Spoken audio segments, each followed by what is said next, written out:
Okay guys, welcome to Coach's Corner with Coach Joel.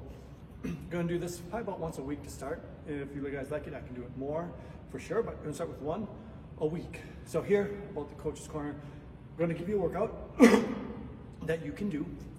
And it's mainly gonna be a lot of body weight. There will be some weight, so minimal equipment for some of them, but a lot of them will be body weight only.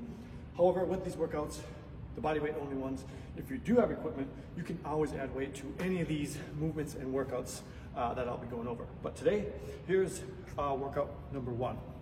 We're on the whiteboard and I'll have it out there. So what we're gonna be doing is 3 rounds, 30 seconds per movement. So we have kettlebell swings, renegade row, push-ups, stationary lunges, squats, a bicep curl to a press. So what you're gonna do is at each one, set a clock. So the dumbbell kettlebell swings, you're gonna perform that movement for 30 seconds. As soon as 30 seconds is over, move on to the next one. Again, you take as much rest as you need in between. Once you get to the empty renegade row, again, you're gonna do 30 seconds at that movement. And then once you get to push-ups, 30 seconds of that movement, so on and so forth. So once you get through all the swings, the row, push-ups, lunges, squats, curl to press, that equals 1 round. Then you go through it again for 2 rounds, go again through 3 rounds. Now, as you go through this, like I mentioned, take as much rest in between the movements that you need and the rounds. So if you need to do 30 seconds work followed by a 30-second rest, do so. If you are feeling up to it and you want to move faster, you can go 30 seconds from the swings directly to 30 seconds of the renegade row directly, so you have very minimal rest. But again, that is up to you on where you're starting for these movements. So I'm not actually going to do the workout, I'm just going to show you the movements of each, how to demo them, and go over different variations for you in case you don't have the equipment or the range of motion, whatever that may be. So the first one here, it is a dumbbell or kettlebell swing. So here's your kettlebell, here is your dumbbell. So either one, if you have available, if you have both, do a kettlebell. If you only have dumbbells, do a dumbbell. You can always mix and match. So kind of show you what that looks like. So with kettlebell, hang on to it with both hands.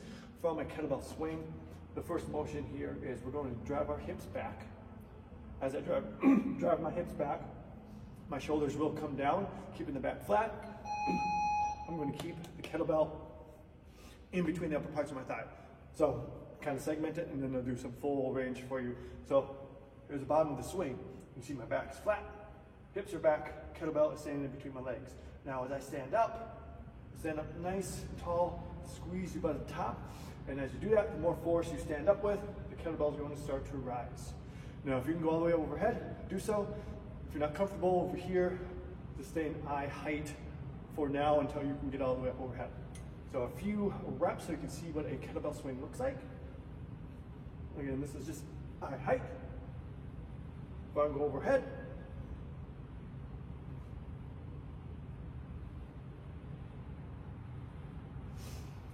that is your kettlebell swing. Same thing with the dumbbell. However, you're going to hold the dumbbell like this. So nothing else changes. The swinging part as you go this eye height or overhead. Just with the dumbbell, be careful if you're going all the way overhead like this. We don't want to drop the weight. So that is your swings. Now the empty renegade row. This is a form of a push-up, and it's empty, which means there's no weights. So a normal renegade row is with weights, but we're going to do it without weights and just add in the shoulder tap. So the push-up portion. So you can see I'm going to do a full push-up here.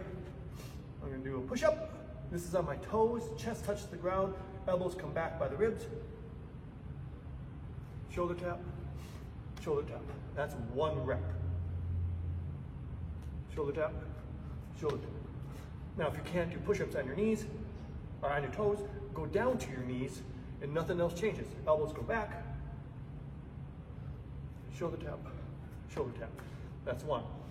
If you're not able to do push-ups in the full range of motion on the ground like that way, use a bench or a box to elevate, or a chair, a countertop, depending on where you're doing this. The higher your hands, the easier the push-up. So if I was just to use a bench here,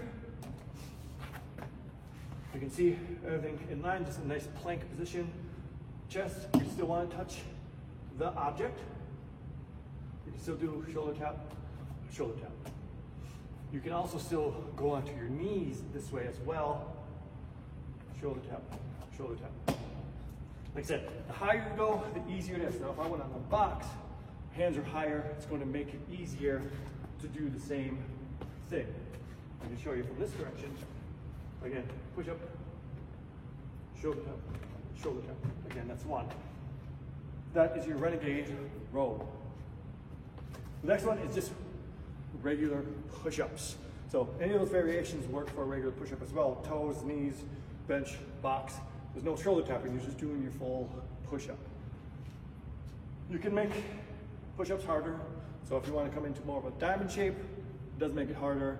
But again, if you're still new to regular push-ups, stick with one of those options. Stationary lunges. So this one, you're just staying in place as you lunge. So I'll show you from straight on. As I lunge, I'm going to step forward. Back knee touches lightly, do not smash it. Stand back up, that's one. That's two. So I'm not moving or walking around. Show you from the side, a couple things here. You can also step backwards. So if I have to, I'm going to step backwards, lightly touch. That's one. That's two. A couple things to notice here. As I go down, you can see I have a 90-degree angle from hip to knee, knee to ankle, front leg, hip to knee, knee to ankle. 90 degrees, that's where we want to be with all of our lunge steps, regardless if you're going forward or backwards.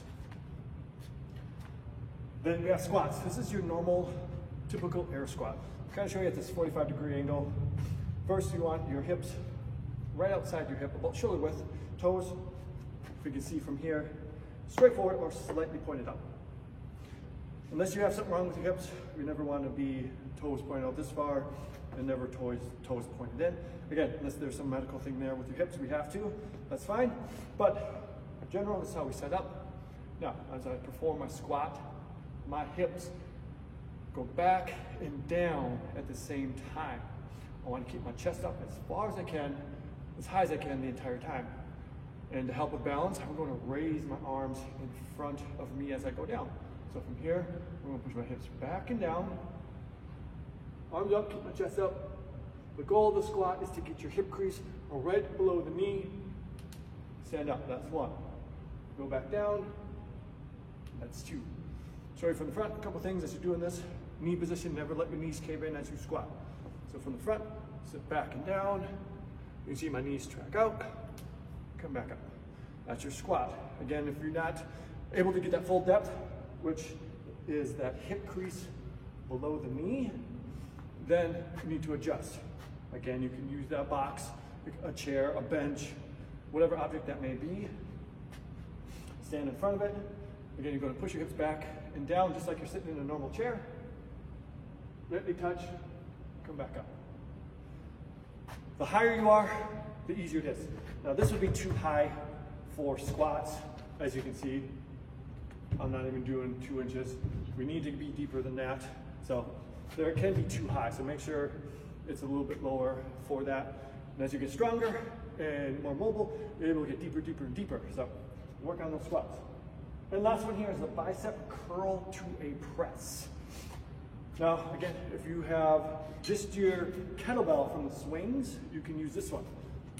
You can hold it however you need to, here, here, however you need. So you're going to show you from here, you're going to curl it and then press.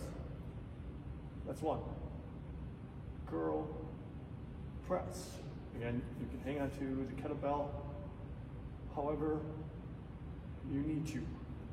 If you have your dumbbell, and you only have one, grab both dumbbell heads like this, and same thing, curl up, and then press.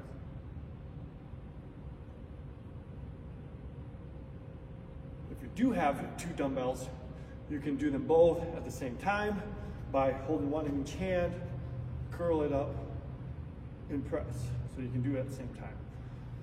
If you want to do one arm at a time, again, it's only 30 seconds, so you'd have to watch a clock. You can do one arm at a time, and go 15 seconds and then switch and do 15 seconds on the other one.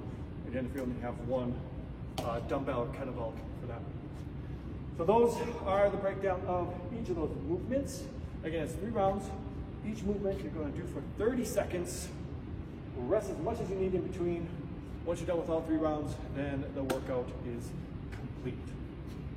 So if you have any questions on those movements, you want me to dig in a little bit deeper, if you have issues with any of those movements at all and how to modify them, let me know. If you're not a beginner, a little bit more advanced, and you want to make each one of these movements harder with some weights, again, let me know. You can comment below, reach out, DM me. I can show you modifications on how to make it harder as well. So attack this workout, workout 1. Let me know how it goes.